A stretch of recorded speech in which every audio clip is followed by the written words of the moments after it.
Good afternoon, good evening, everyone. My name is Dr. Joseph Cooper.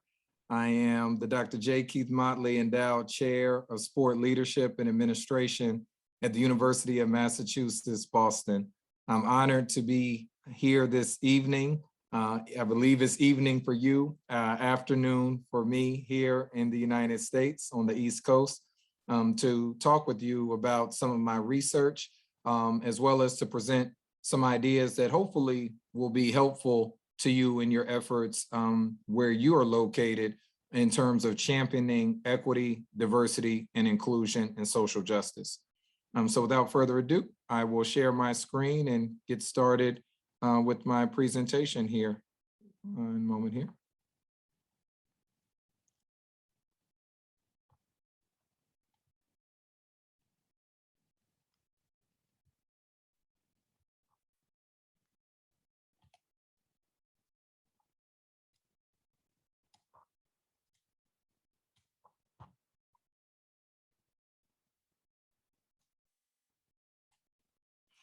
Okay, good evening. The title of my presentation is Anti-Racism, Inclusive Excellence, and the Arc of Justice, a new paradigm for sport leadership. I'd like to start the presentation with a land acknowledgement statement. Within the United States, as a settler colonial state, there's been a movement for scholars, for activists, and for all individuals who care about social justice to acknowledge the origins of the country in which we live. And for us here, I always like to read this statement as a small, modest indication that I, as an individual, recognize that the land that I'm living on and occupy and work on was stolen from indigenous and native people to the Americas. So I would like to read this statement. We are living and working on stolen land from indigenous people of the Americas. No words can rectify the wrongs imposed upon those who inhabited this land and subsequently had their land unjustly stolen via immoral settler colonization. However, we state this acknowledgement to honor and preserve their histories, stand in solidarity with their lineages, efforts to reclaim their lands, and foster as much reconciliation as humanly possible. I also would like to present a labor acknowledgement statement. Within the United States, the institution of chattel slavery against people of African descent largely built what we understand today as the modern United States and capitalism. It was through dehumanizing practices such as enslavement and perpetuity, denial of citizenship, as well as denial of other human rights that the country was founded. And reading this labor acknowledgement indicates my awareness and my concern for the ongoing plight of those who identify as African Americans. We are living and working in a society built upon the dehumanization and labor exploitation of Black African Americans. No words can rectify the wrongs imposed upon those who labored and suffered under unjust and immoral conditions on this land. However, we state this acknowledgement to honor and preserve their histories, stand in solidarity with their lineages, efforts for reparations, and foster as much reconciliation as humanly possible. So reading those acknowledgement statements at the beginning is symbolic of the core values that I embody as an individual and that the Sport Leadership and Administration program at the University of Massachusetts, Boston embodies as an academic program. A part of becoming a social justice champion is understanding historically, herhistorically, and queerstorically how we ended up being where we are today. So the acknowledgement demonstrates a level of awareness and sensitivity to the fact that many of the privileges that we enjoy in society today were not based on all earnest efforts. They were a byproduct in many cases due to the exploitation, genocide, and dehumanization of numerous groups and exploitation of numerous groups. And so the statements are a small step towards a larger collective transformative effort that we who are seeking social justice universally are engaged in. So the overview of my presentation, there are a couple of frameworks that I want to introduce and that I will call actions and words to set the tone for the presentation, which will center on language, which I know is the theme for this week. I will then present a framework of inclusive excellence, the arc of justice framework, which I have developed through my research. I will briefly highlight some work that I've published recently and that I am working on, or that will be forthcoming within the next year, around a call for culturally responsive transformational leadership and in college sport, an anti-ism approach to achieving equity and inclusion. I will also present a book chapter that is forthcoming on race matters in sports. And then I will talk about the activism and resistance typology, as well as a call for a language shift. So important insights that I'd like to present here in the beginning. It was and is within our human capacity to create inequalities and inequities, and it is within our human capacity to reduce and eliminate it. Oftentimes when we look at the social orders that we exist in, and we even gain some level of understanding historically and historically how current realities came about, sometimes we may experience what's known as internalized helplessness, where the magnitude of the sociological and ecological factors that create realities are so large that we often feel that our agency and our ability to activate our advocacy and activism will not be enough to change it. But I think it's very important to understand that much of our reality is socially constructed, which means that there were human beings who created systems, ways of doing, being, and thinking that create the realities that we live in. So if human beings were able to create systems that promote racism, sexism, ageism, ableism, classism, anti-Semitism, Islamophobia, and the list goes on, then we as human beings also have the ability within us to combat those realities. We also change the world every day through our actions and our inactions. What you're silent about, what you challenge, what you're actively resisting, what you're passive about, what you choose to spend your time and energy on, and what you don't. Change in the world happens every day through our actions and our inactions. As it relates to language, and I'll talk a little bit more about this momentarily, it's important to understand what is said and what is not said are equally important. Who is included and considered and who is excluded and not considered reflect who and what is valued. Whenever I'm asked to speak in a particular setting and I'm asked about diversity, equity, and inclusion, the first questions that I ask are, who is represented in leadership and decision-making positions? And I ask, is this a shared governance approach? Is this a authoritative leadership? Then the next question I ask is, what is the foundational principles and the foundational cultural norms that inform how an organization functions? So someone can say, we value diversity, we're not for racism, but then if you look at the representation and you look at the foundational documents that inform the structure, the policies and the practices, oftentimes they're monocultural, which means that there is a limited form of multiculturalism and inclusivity. So when you're inviting people from diverse backgrounds to either occupy, to work, to collaborate in those environments, typically there's a privileging of a particular way of being, doing, and thinking, which inherently doesn't always lead to marginalization, but oftentimes if the recognition of difference isn't viewed in a respectful manner, so difference does not have to be synonymous with less than, inferiority.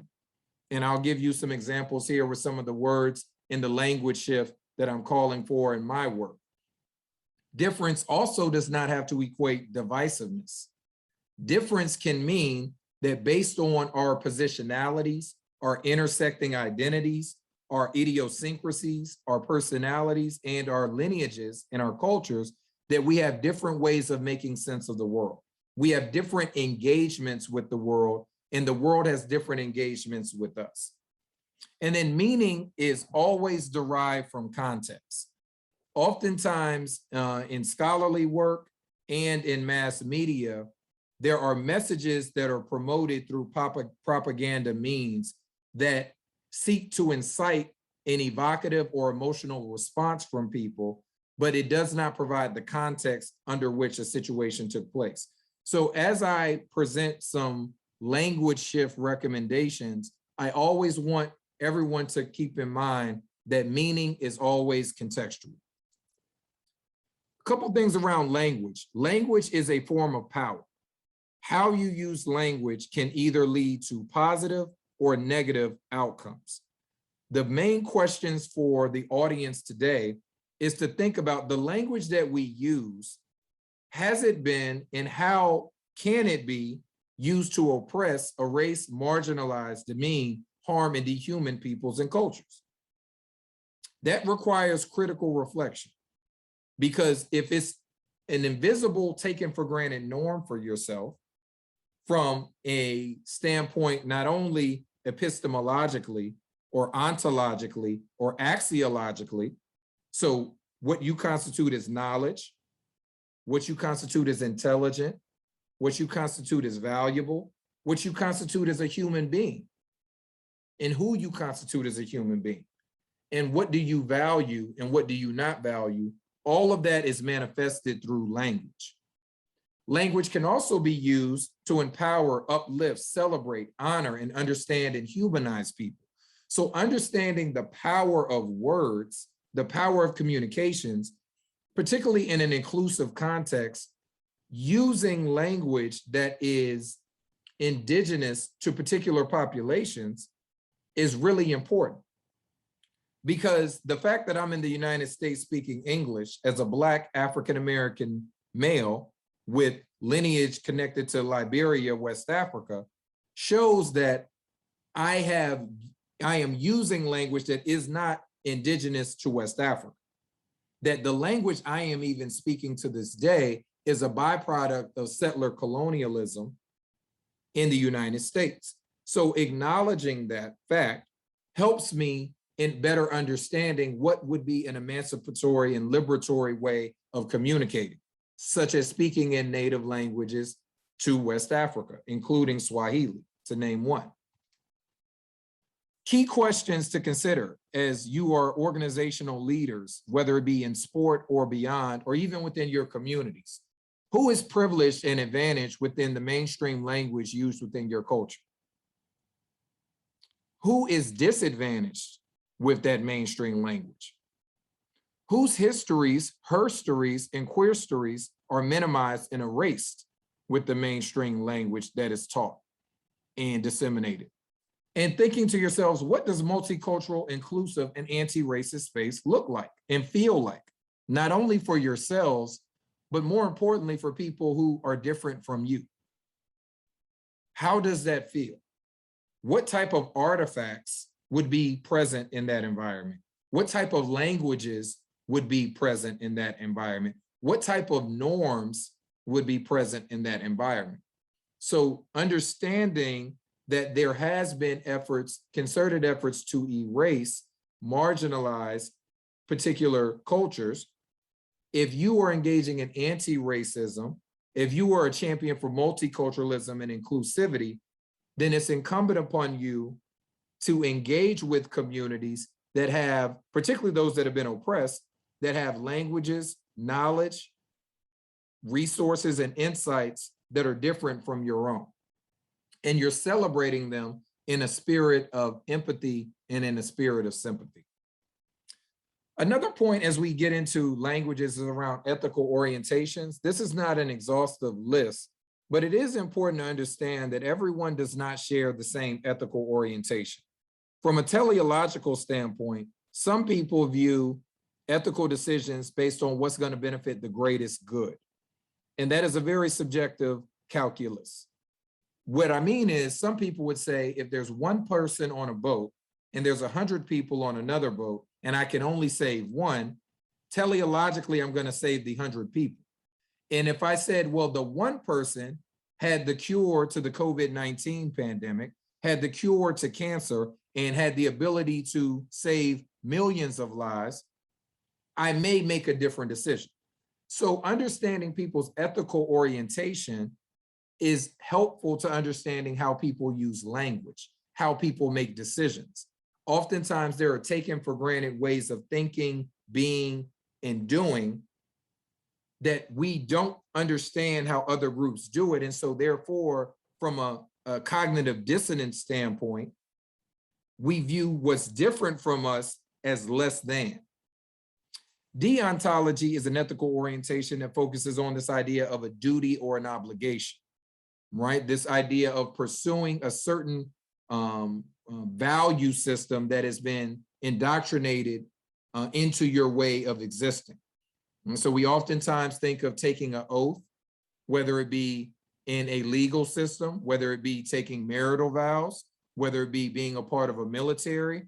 There's a duty that is expected when you perform certain roles. So even if you have to make a decision that doesn't benefit the greatest good based on a teleological calculus, your decision is grounded in some form of morality related to deontology.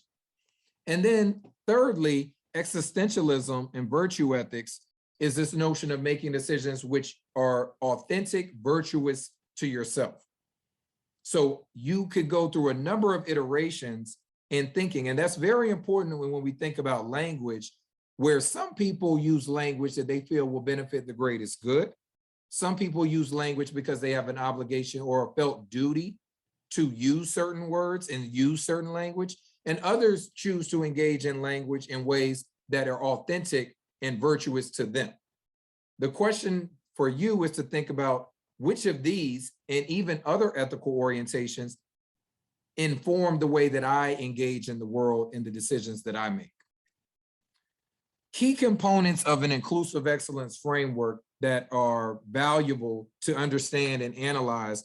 Any organization that's serious about transformative change should consider these components and engage in critical self-reflection in concerted action to change them. Number one, or to improve them, I should say. The mission, vision, and core values.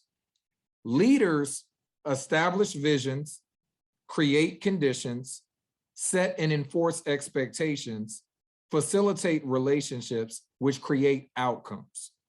Leaders create conditions, establish a vision, set and enforce expectations, foster and facilitate relationships which contribute to outcomes. So from an inclusive excellence standpoint, do your mission statement, your vision statement, and core values, do they reflect cultural inclusivity? If so, yes, and how? If not, why not? Structural arrangements. Oftentimes, diversity within organizations is funneled through entry-level positions or positions that are considered or that are earmarked to be lower waged, lower paid positions. So within sports, people like to talk about, well, some sports are more racially diverse. But the question that I always ask, well, who are the coaches? Who are the managers? Who are who has ownership over the team? Who are the stakeholders or the shareholders that have investments in that particular team, and more broadly within the community?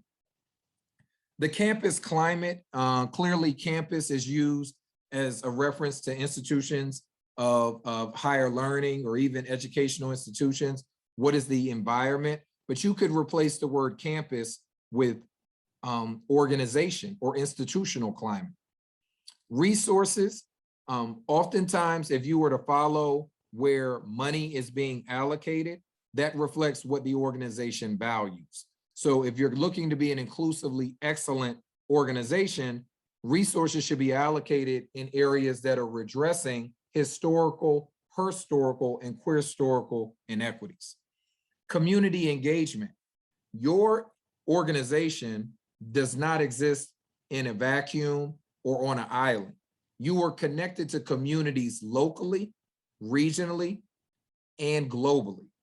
So engaging in concerted efforts to have a symbiotic relationship with communities where it's not just extracting talent, extracting resources, but you're also providing it that's informed by their insights as well. And then as I demonstrated at the beginning of the presentation, in a very small way, a small gesture, historical recognition and reckoning is important in terms of being inclusively excellent, which is acknowledging that the current state that we exist in is not only a byproduct of honest, earnest, hard work and innovation and creativity, but also a byproduct of oppression, domination, erasure, and seeking to make as much of an amends through language and through highlighting and supporting various efforts is important. The core values that are listed below are the core values of the Sport Leadership and Administration program here at UMass Boston. Values are important. Values outline or serve as a blueprint and a guideline for assessing organizational behavior. So it's hard to say that someone is being socially unjust or being unethical if the values, the mission, and the vision do not clearly articulate what the expectation is for individuals who represent that particular entity. So the arc of justice framework. So in addition to some of the questions that I provided to you all earlier, through my research, I found that these are some core areas that could be helpful in strategizing as an organization, as an institution, and as a broader community to enact transformative change.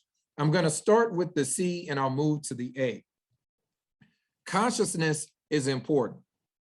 Having professional development, having trainings, having workshops, events like what you all are sponsoring this week are critically important to heightening consciousness.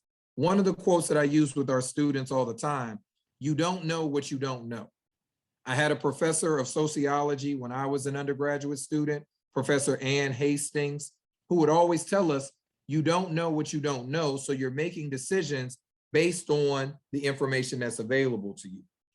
But heightening our consciousness around the ways in which inequalities, the ways in which exploitation, the ways in which oppression happens through everyday actions, as well as through systemic arrangements, enhance our ability to address those issues.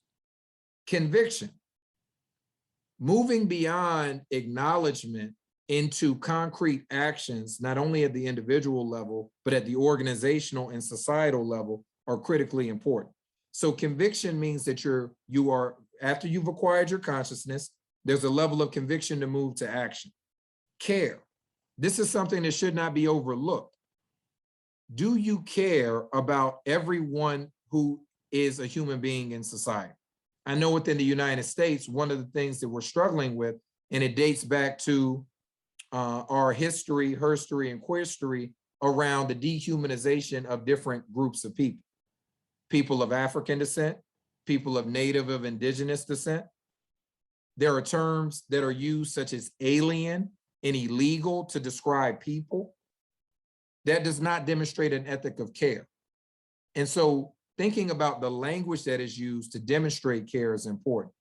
Courage and commitment are also critically important. If you're engaging in transformative change, you're seeking to alter a current reality that exists, but that requires courage in the face of resistance. That requires courage in the face of the status quo. And then there has to be a commitment over time to change that. Moving to the R's, who is respected in your organizations? Not only from a financial compensation standpoint, but who is respected in terms of the documents that guide your organization, the partnerships that your organization engages in. What does respect look like? Representation, as I mentioned earlier, there's surface level diversity, which is bringing in people from different identity backgrounds to be a part of your organization. And you could say, we did a demographic assessment of those represented in our organization. We have X number of these type of people, X number of these type of people, X number of these type of people. That's surface level diversity. Deep level diversity and representation says that the experiences, the cultures, the insights of those people inform and transform the way our organization operates. Resources, redress, and results. Once again, as I mentioned earlier, the way resources are allocated signifies what is valued in the organization. Redress, what are core issues that your organization is an institution or redressing? And there have to be some honest conversations about what is within our capacity to address. We may not be able to fully eliminate a particular reality, but we can serve as a part of addressing it. And then results. You can have in your mission statement, your vision statement, your budget, all of these different things that you prioritize, but ultimately the results of your efforts have to show, are you effective in eliminating inequities or not? Are you effective at progressing certain groups in terms of advancement and in terms of collectivism? The last acronym of the arc of justice is A. When you think of the agency that you have, each individual, as I alluded to earlier, through your actions and your inactions, change can happen. Advocacy is a way of generating support and awareness for certain causes, although it may not be socially disruptive. When you think about charities, philanthropy, broadly health awareness causes are usually in the form of advocacy. Allyship, which is something that's a very important topic that is particularly being discussed around the use of pronouns for individuals who have various gendered identities, as opposed to assuming their identity. You can serve as an ally by asking everyone to present their pronouns. How do you self-identify so that I can be respectful? Activism is engaging in socially disruptive behavior that leads to transformative change or in pursuit of transformative change. And then alliances grounded in multiculturalism, not just monoculturalism, are also important. So when you think about this framework, the inclusive excellence and the arc of justice, these are two frameworks that could help you engage in an individual and an institutional analysis of what type of work and what type of commitment are we demonstrating to anti-racism, to anti-sexism, to anti-classism, to anti-ableism, to anti-ageism. So in terms of a language shift, I'm going to present here briefly some recommendations that I presented in my work. And the idea is that I believe that by changing the language, we're changing the cognitive schema, the framework by which people understand realities in which we exist. By changing the language, it could help reframe the nature and how a problem is defined, and thereby change how a problem can be addressed. So within the United States, the term people of color and minority is used regularly. I argue that those two terms are problematic on 3 counts. One, color suggests that white is not a color as well. So you're saying anybody whose skin may be viewed as brown, black, any other color is viewed as different than a normalized white. So in essence, the term people of color privileges whiteness, which is whiteness is also the foundation for settler colonialism, for various forms of imperialism that have been damaging and ravaging for countries all across the world. So the second issue with people of color is that it homogenizes the experiences of multiple racial and ethnic groups. There are some intersecting oppressions that are prevalent among various groups, but there are also some distinctions that are important to acknowledge. So when you say of color, or if you say minorities, minorities is a term that you may refer to a numerical demographic within a particular context, but in many societies, minority has an implicit referencing to being inferior. Some of my colleagues use the term global majority to describe certain groups that have been described as minorities. I prefer to refer to the specific racial and ethnic group of the particular group. In that way, you're honoring who they are and the legacies under which they have experienced the world. As opposed to calling a group minoritized, oppressed, or marginalized, I propose that we use terms such as powerful groups facing and overcoming intersecting oppressions. This is an anti-deficit framing of people. People are not defined by their conditions. People are not defined by their conditions. People are subjected to conditions. People confront particular conditions. People can overcome particular conditions, but they're not defined by their conditions. So when we say minoritized, oppressed, and marginalized, we're oftentimes defining the group by their condition as opposed to viewing them as a group that has the ability to confront and overcome those conditions. The term disabilities is used often as well. I have colleagues who identify as having a disability, and some of my colleagues are proponents of the term.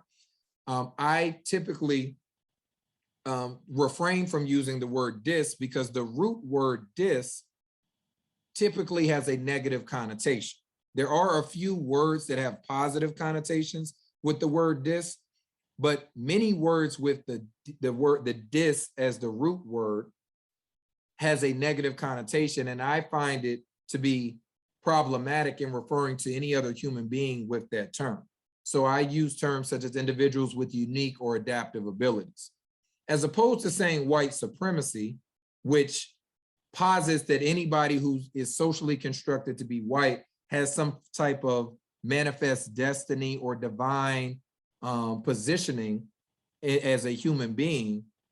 I would argue that things such as settler colonization, imperialism are not things that are considered supreme or divine, but actually things that are harmful, things that are heinous, things that if you were supreme, you would not have to impose that type of treatment on any other group of human beings, let alone the environment.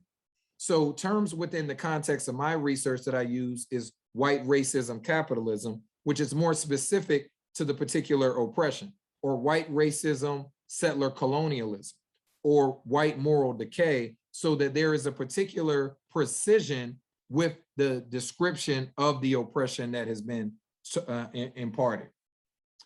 Other terms that I use, that I challenge, is the notion of gifted and talented is often used for certain populations.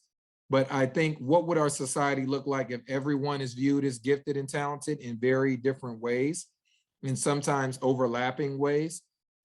Instead of referring to youth as at-risk youth, once again, defining them by their condition, you could say youth facing inequitable conditions, or inequitable conditions facing the youth. Instead of referring to people as alien or illegal, referring to them as human being is important as well. So not calling, no person should be illegal, no human being should be viewed as an alien. And then from a gender and a sexuality standpoint, the notion of being straight as the norm, and anything other than that is viewed as abnormal, is a way of marginalizing various sexual identities that are not considered heterosexual. So I propose using terms that describe the sexual identity and behavior of the group, as opposed to referring to one as normal and everything else is abnormal, because what has been defined as normal has changed across time, space, and context. So these are just a few recommendations for language shifts that I have introduced in my work.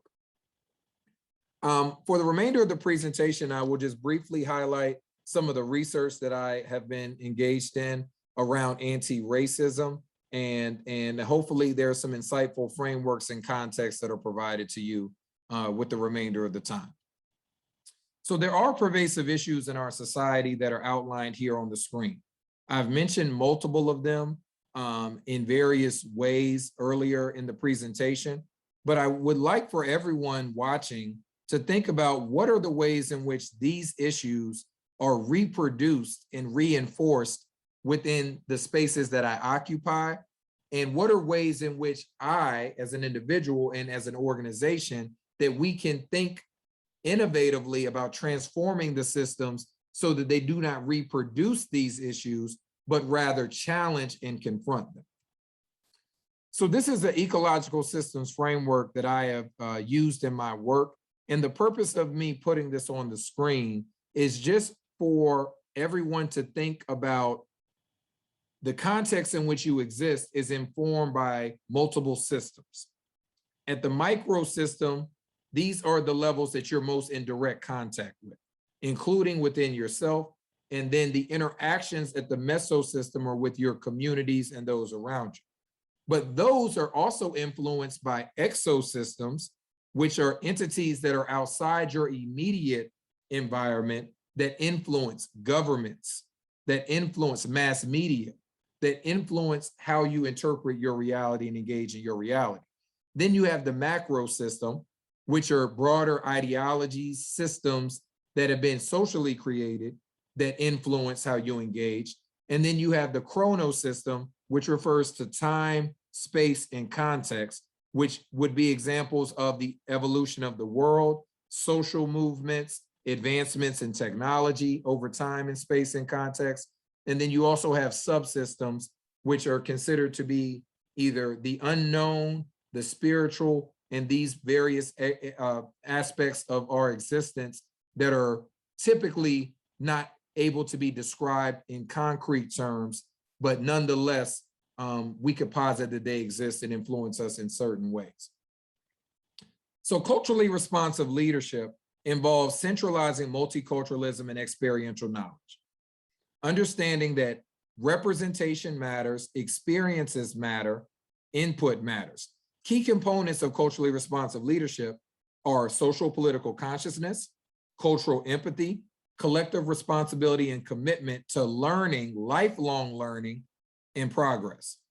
Empowering groups from diverse backgrounds, particularly those that have been historically oppressed. So when you're thinking about in Poland and you think about intergenerationally, which populations have experienced distinct forms of oppression? What are ways in which we can engage in strategic partnerships through language use, through histories, herstories, queerstories, through artifacts, through curriculum, through partnerships that could help alleviate those injustices that have been enacted. And then also thinking about being an advocate for social justice at the local and societal levels. Anti-racism, as the title of my presentation highlights, is understanding that racialized outcomes are a byproduct of racist policies, whether that be intentional or unintentional. When there are disparities that exist along racial lines, that means that there were either beliefs, actions, or inactions that have informed policies that would create those outcomes. This is very different from a deficit-based approach that asserts that all human racial outcomes can be explained by individual behavior and individual decision-making. The notion of being anti-racist is not a static identity.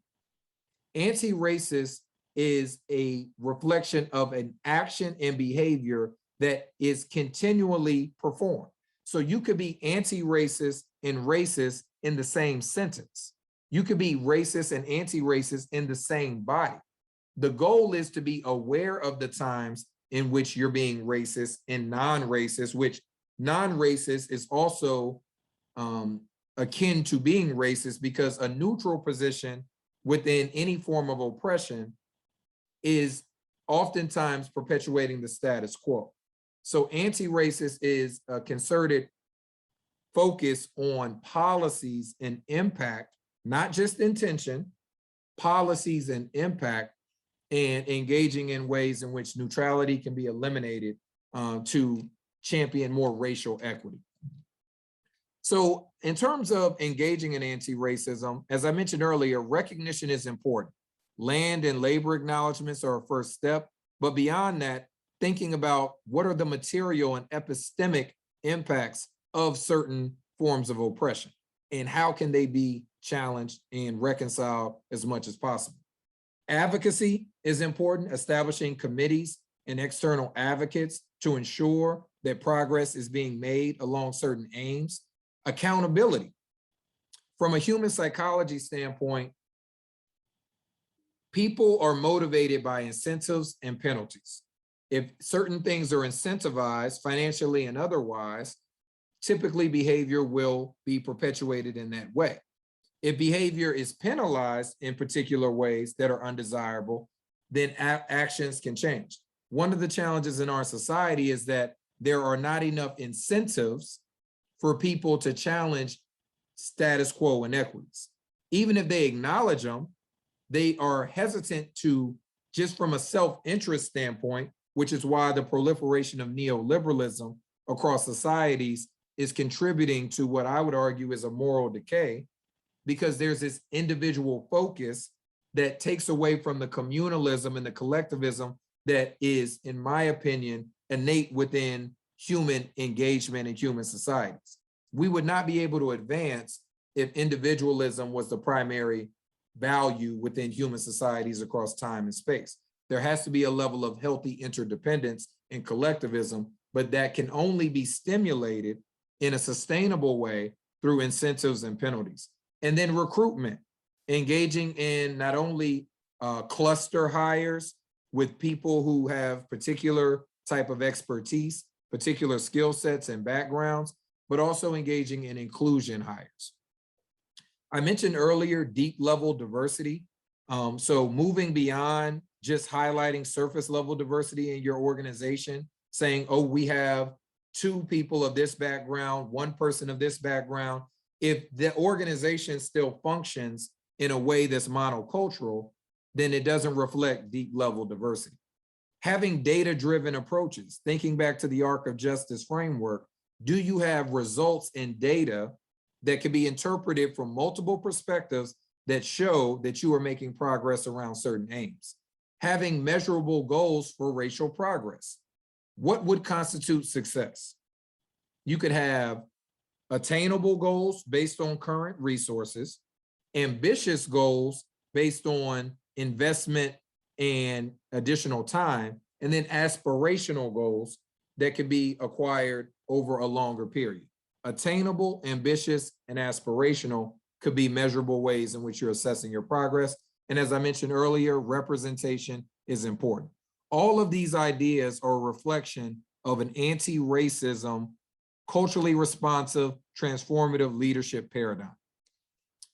The last thing that I'll highlight here, or getting into the last portion of the presentation, a recent book chapter that I wrote around the 4 distinct levels of racism: individual, institutional, societal, and civilizational. So understanding that racism is not just an individual interpersonal action. There are numerous groups that there are interpersonal conflicts, but racism has a particular type of oppression when systems have been created to reinforce a racist belief, denying people the right to vote, limiting access to leadership positions, incarcerating certain groups at higher rates, subjecting certain groups to certain type of internment and imprisonment camps. Those are examples of racial oppression. At the institutional level, racism oftentimes is manifest through policies and practices. Societally, when you talk about imperialism and settler colonialism that have been practiced across different societies, and then civilizationally is when societal forms of racism are amplified across generations and across multiple different diasporas. There are also 4 frames of colorblind racism that are acknowledged within our societies. One is abstract liberalism, this notion that everyone has equal opportunity, and if everybody works hard, no matter what systems are in place, outcomes will happen the way they're supposed to. That is a form of abstract liberalism that does not acknowledge that there are socio-structural arrangements that have been implemented that privilege certain groups and disadvantage others. Naturalization, this gets back to the eugenics movement, social Darwinism, this notion that there is certain natural groups that advance. That's a form of colorblind racism. Cultural racism, which goes beyond a black-white binary, but also delineates groups based on their cultural backgrounds and including the language that they speak. And then the minimization of racism is this idea of, if you're not a part of an oppressed group, you're saying that whatever the racism they're experiencing and the ways in which they talk about it, you say that essentially they're complaining too much or get over it. Those are ways in which the minimization of racism has played out in our society. A couple of race theories that I've used in my work that I would encourage all of you to consider reading, and I'd be more than happy to share some of my resources with you. Critical race theory, systemic racism theory, internal colonization model, settler colonialism theory, world systems theory, and race-centric ecological systems theory. All of these theories do have some level of overlap in terms of how inequalities and inequities are examined, but there are also some distinctions, and all of them have their limitations and valid areas of critique as well. So I'm not saying that these theories are an exhaustive or all-encompassing way to examine racism or even anti-racism within any particular milieu. But what I am saying is that I have found each of these theories helpful in providing tenets, concepts, and analytical tools to better understand how racism manifests from an epistemic and a material standpoint, and the different levels that I just referenced, individually, institutionally, societally, and civilizationally, how they can also be addressed. Anti-racism in sports, two additional frameworks that I wanted to present to you all around frameworks that could be helpful. There's a continuum of becoming an anti-racist multicultural organization framework that's been used by multiple organizations, including the Crossroads Ministry based out of Chicago, Illinois. And their framework goes from exclusive club institution all the way to fully inclusive and anti-racist multicultural, provides useful information around specific policies, practices, norms, values that reflect an inclusive anti-racist organization versus those that are not. Similarly, the organizational continuum of sport governance, which focuses on combating ableism in sport, has a similar framework that goes from exclusive club all the way to valuing diversity. The last thing that I'll highlight from my work is around activism and resistance. So within the activism typology, my colleagues and I present a definition of what constitutes activism at the individual and institutional level. One, activism is intentionality for a collective aim. So it cannot just be for an individual or a small group. It would be for a larger collective group. Number two, there has to be a clear opposition to a particular form of oppression. Number three, there has to be concrete disruption to a hegemonic system or norm that's in place. Number four, activism involves concrete aims and demands for change. And then number five, activism is connected to a broader social movement, whether it be within the particular geopolitical context or beyond. So different types of activism that I've highlighted in my work that may be helpful for you in your setting to think about and to analyze. Within the context of my work, I focus on African-American sports persons. So not only athletes, but coaches, scholars, media personnel, different people connected to sport, even spectators, how they use economic activism, music and art activism, military activism, symbolic activism in the form of protests, mass mobilization activism, media activism, grassroots activism, scholarly activism, civic activism, and legal activism. So these different types of resistance, these different types of pressures that are levied within a particular geopolitical context can ignite long-term and short-term change if executed effectively. Lastly, resistance is a broader encompassing term. Beyond activism, resistance refers to the usage and activation of available resources by individuals, groups, organizations for the purpose of challenging oppressive hegemonic systems while fostering collective empowerment for groups subjected to disadvantage by these conditions. Keep in mind, I don't use the term oppressed people. I don't use the term minoritized, marginalized people. I say for groups that have been subjected to and disadvantaged by these conditions. So the type of resistance that individuals and groups can engage in, number one is agency, using your individual decision-making at the micro and meso level to ignite change. Pioneering, breaking barriers, serving as the first of your background or backgrounds to engage in a particular social justice act. Advocacy, which was highlighted earlier. Hybrid resistance refers to the activation of multiple forms of resistance over time and space. So you may be using your agency in one context, but engaging in activism in another context and joining a social movement in another context. That would be an example of hybrid resistance. Activism, I just presented momentarily ago, and then elevated levels of resistance or social movements, revolutions, which are also social transformations, and then sustained empowerment. So I want to thank you all for your time. I hope something that was said here this evening, this afternoon, was insightful.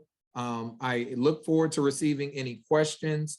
My contact information will be available to any of you if you'd like to engage in further conversations around any of the content that was presented.